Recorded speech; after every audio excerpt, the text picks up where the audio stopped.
കേരള രാഷ്ട്രീയത്തിൽ വലിയ തോതിൽ ചർച്ച ചെയ്യപ്പെട്ടതും രാഷ്ട്രീയ വിവാദങ്ങൾക്ക് വഴിമരുന്നിട്ടതുമായ ഒന്നാണ് ഡിവൈഎഫ്ഐയുടെ പൊതിച്ചോർ വിതരണം.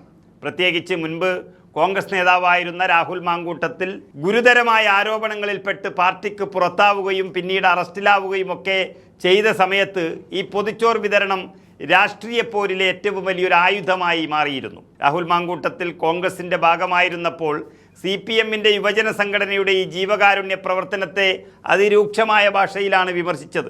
ഈ പൊതിച്ചോർ വിതരണത്തിൽ അടിമുടി ദുരൂഹതയുണ്ട് എന്ന തരത്തിലുള്ള അന്ന് മാങ്കൂട്ടത്തിൻ്റെ ആരോപണങ്ങൾ വലിയ ശ്രദ്ധ നേടിയതാണ്. അതുകൊണ്ട് തന്നെ രാഹുൽ മാങ്കൂട്ടത്തിൽ അറസ്റ്റിലായ വാർത്ത വന്ന പത്രങ്ങൾ തിരഞ്ഞുപിടിച്ച് ആ പത്രത്താളിനുള്ളിൽ മാത്രം ഭക്ഷണം പൊതിഞ്ഞ് പ്രതികരണവുമായി ഡിവൈഎഫ്ഐ രംഗത്തെത്തിയത് അന്ന് വലിയൊരു രാഷ്ട്രീയ വാർത്തയായി മാറിയിരുന്നു.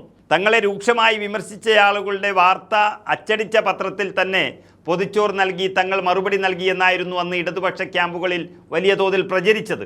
എന്നാൽ അന്ന് അഭിമാനത്തോടെ വലിയ രാഷ്ട്രീയ പ്രചരണത്തിനായി ഉയർത്തിക്കാട്ടിയ ഇതേ പൊതിച്ചോർ വിതരണത്തെ ചൊല്ലി ഇന്നിപ്പോൾ ഡിവൈഎഫ്ഐക്കുള്ളിൽ നിന്ന് തന്നെ കടുത്ത ആത്മവിമർശനം ഉയരുകയാണ് എന്ന അമ്പരപ്പിക്കുന്ന വാർത്തയാണ് പുറത്തു വരുന്നത്. ചോറിനൊപ്പം രക്തവും കൊടുക്കണമെന്ന വൈകാരികമായ പ്രതികരണത്തോടെയാണ് അണികൾ നേതൃത്വത്തിൻ്റെ പ്രവർത്തന ശൈലിയെ പരസ്യമായി ചോദ്യം ചെയ്തിരിക്കുന്നത്. ഡിവൈഎഫ്ഐ കോഴിക്കോട് ജില്ലാ സമ്മേളനത്തിൽ സംഘടനയ്ക്കും നേതൃത്വത്തിനുമെതിരെ രൂക്ഷമായ വിമർശനങ്ങളാണ് അണികൾ ഉയർത്തിയിരിക്കുന്നത്. മെഡിക്കൽ കോളേജുകളിൽ പൊതിച്ചോറ് നൽകുന്നത് മഹത്തായ കാര്യമാണെങ്കിലും നേതാക്കൾ അതിൻ്റെ മേന്മ പറഞ്ഞു നടക്കുകയല്ലാതെ വിപ്ലവകരമായ മറ്റു പോരാട്ടങ്ങളിൽ നിന്ന് പിൻവാങ്ങുകയാണെന്ന് പ്രതിനിധികൾ കുറ്റപ്പെടുത്തി. മുൻകാലങ്ങളിൽ സംഘടനയിൽ സജീവമായിരുന്ന കൂട്ടായ രക്തദാനവും തെരുവ് പ്രക്ഷോഭങ്ങളും ഇപ്പോൾ തീർത്തുമില്ലാതായിരിക്കുന്നു.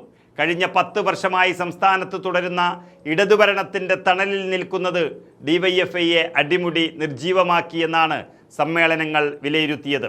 ഭരണത്തിൻ്റെ സുഖശീതളിമയിൽ സംഘടനാ സംവിധാനം തളരുകയും വലിയ രീതിയിലുള്ള വീഴ്ചകൾ സർവത്ര ഉണ്ടാകുകയും ചെയ്തിരിക്കുന്നു. പോരാട്ടവീര്യം നശിച്ചൊരു സഹകരണ സംഘത്തിൻ്റെ തലത്തിലേക്ക് സംഘടനയെ എത്തിച്ചതിൽ അണികൾക്ക് കടുത്ത നിരാശയാണുള്ളത്.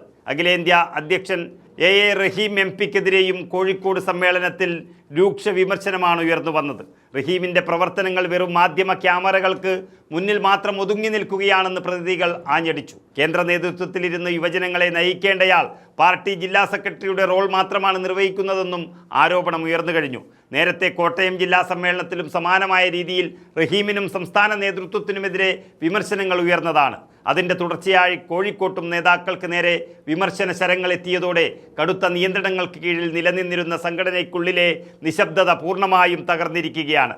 ജീവകാരുണ്യം നല്ലതാണെങ്കിലും രാഷ്ട്രീയ പോരാട്ട വീര്യം നഷ്ടപ്പെടുത്തി വെറും പൊതിച്ചോർ സംഘമായി മാറിയെന്ന ഈ ആഭ്യന്തര വിമർശനം ഡിവൈഎഫ്ഐയുടെ വരും ദിവസങ്ങളിലെ പ്രവർത്തനങ്ങളെ എങ്ങനെ ബാധിക്കുമെന്നാണ് ഇനി കണ്ടറിയേണ്ടത്.